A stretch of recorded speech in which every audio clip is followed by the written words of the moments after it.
ó, tem muita coisa e tem gente falando do outro lado, pesado. Vamos lá, Teco, essa semana eu estava vendo suas redes sociais e você falou, gente, março de 2025 o orçamento nem foi discutido, nem aprovado. Eu acho que vai sair hoje. Esse atraso na aprovação do orçamento, o que isso significa na bagunça chamada Brasil, hein, Teco?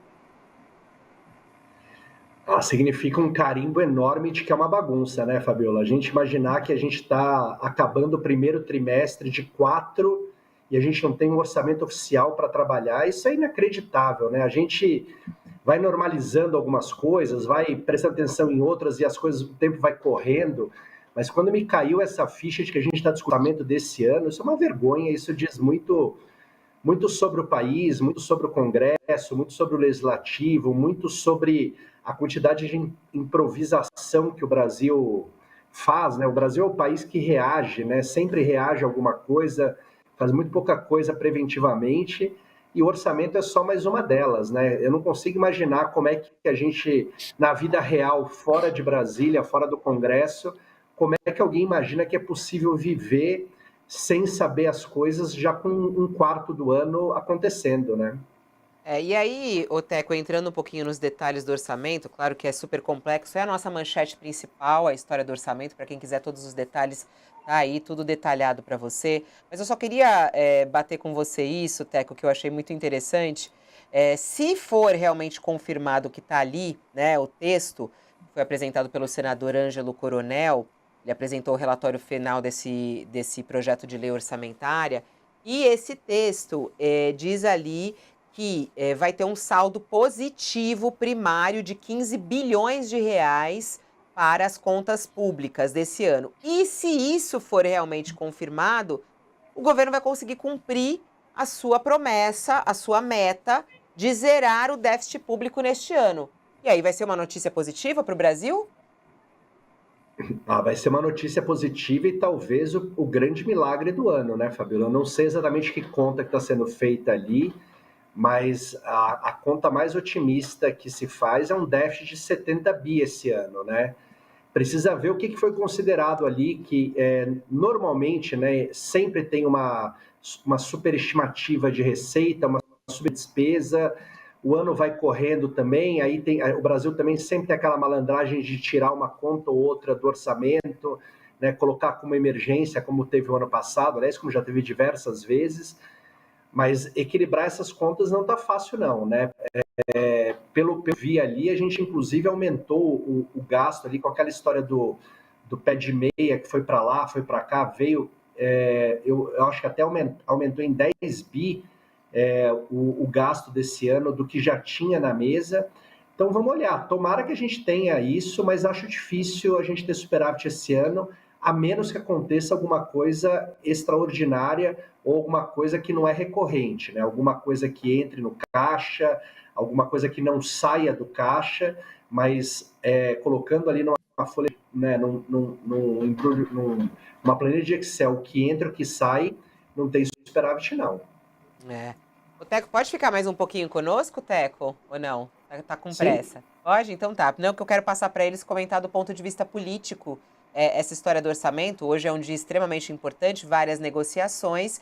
E no meio dessa negociação, e está na nossa página aqui, ó, o acordo para votar o orçamento envolve o quê? A promessa da nova ministra, Gleisi Hoffmann, para liberar emendas travadas. A ministra costurou um acordo com os presidentes da Câmara, Hugo Mota, e do Senado, para destravar a votação do orçamento. De acordo com os dois ministros, com 2 ministros e 4 líderes com conhecimento das tratativas, segundo o jornal Folha de São Paulo, reportagem da Vitória Azevedo, esse acerto passa pelo compromisso de Gleisi com o pagamento de emendas parlamentares de 2024 e a apresentação de um cronograma de execução desses recursos. Não tem outro caminho, Josias? Tem que mesmo soltar dinheiro na mão dos parlamentares para que eles votem algo que é fundamental para o nosso país? Infelizmente, Fabiola, esse processo de elaboração do orçamento, que deveria ser o processo, a atribuição mais nobre do parlamento brasileiro, esse processo se abastardou.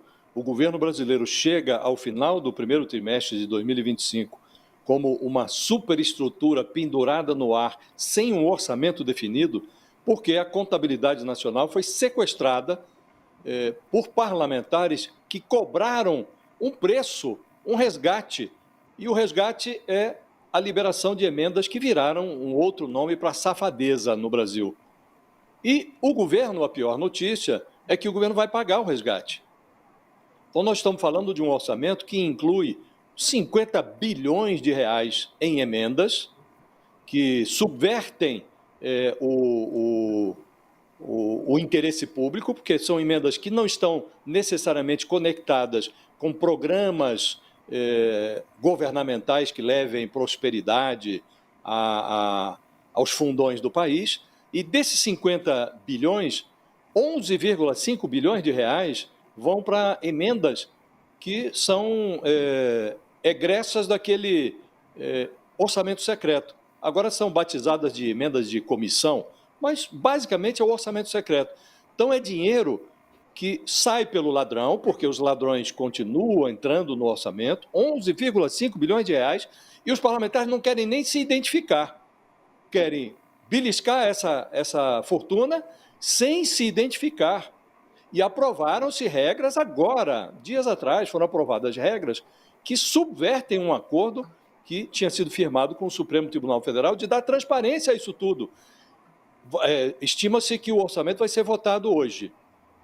2 dias atrás, o ministro Flávio Dino, provocado pelo PSOL e por uma entidade da sociedade que combate a corrupção, o ministro Flávio, provocado, questionou o governo, questionou a Advocacia Geral da União, questionou a AGU, quer saber por que vão ser liberadas, como vão ser liberadas essas emendas, em que circunstâncias, como vai se dar a transparência. Então, muito provavelmente, nós vamos ter problemas daqui para ali, na virada da esquina, porque, Fabiola, o orçamento da União virou uma caverna de Alibabá. E é preciso que a sociedade conheça o Abre-te Sésamo, que abre essa caverna.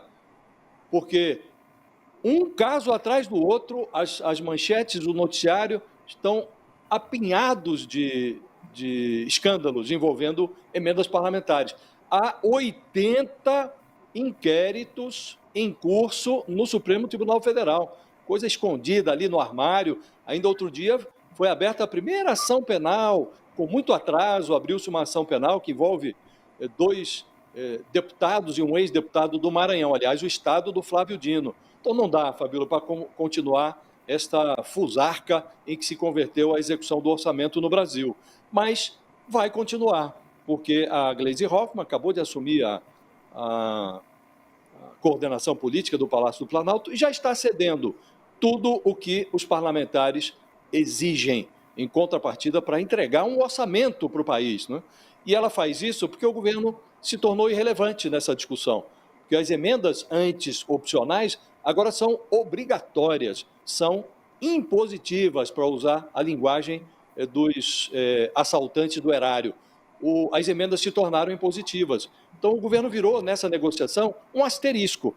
Querendo ou não, vai ter que pagar. Aí pode criar obstáculos, retardar um pouco, mas se retarda com a colaboração do Supremo Tribunal Federal, aí os parlamentares criam obstáculos, obstruem votação, sequestram o orçamento e o governo acaba cedendo. A esse ponto chegamos, Fabíola. O orçamento virou uma caverna de Alibabá. E ninguém sabe o que está acontecendo dentro dessa caverna. O Supremo precisa abrir esses armários, Fabíola, para pelo menos o brasileiro saber como está sendo assaltado. Que hoje o assalto ocorre no escuro. É preciso acender a luz dos porões do orçamento, Fabíola. Você quer transparência.